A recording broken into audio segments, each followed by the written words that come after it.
जामशोरो ज़िले में मुक़ररु थियल deputy commissioner retire captain Fariduddin Mustafa Kohistan जूं 1000 एकड़ ज़मीनूं जालसाज़ी ज़रिए कराची जे बिल्डरनि खे विकिरो करे छॾियूं आहिनि। मिलियल ॼाण मूजिबि डीसी जामशोरो लैंड माफ़िया अॻुवाणनि गुलाम नबी पालारी, गुलज़ार पालारी, रफ़ीक पालारी ऐं असलम पालारी ज़रिए दे कलोखो जी 2000 एकड़ ज़मीन जा खाता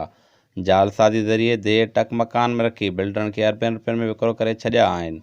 कोहिस्तान वासियुनि मूजिबि बेनज़ीर भुट्टो जी शहादत वक़्तु सरकारी तोड़े रेवेन्यू रिकॉर्ड खे सारण खां पोइ दे टक मकान जो रिकॉर्ड सारण जो को केस दाख़िल न थी सघियो हो ऐं नई दे टक मकान जे ज़मीनुनि जो रिकॉर्ड ॿीहर ठाहियो वियो, जंहिंजो फ़ाइदो वठी deputy commissioner Jamshoro land mafia अॻुवाण सां गॾिजी दे कलोखोर जी 2000 एकड़ ज़मीन जा खाता जालसाज़ी ज़रिए दे टक मकान में रखी ज़मीन बिल्डरनि खे विकिरो करे छॾी आहे। कोहिस्तान वासियुनि सुप्रीम कोर्ट जे chief justice, Sindh high court जे chief justice, NAB, anti corruption FIA ऐं क़ानून लागू कंदड़ इदारनि खां मुतालबो कयो आहे त मामले जी जाच करे मुलवस अमलदारनि ख़िलाफ़ कार्रवाई कई वञे।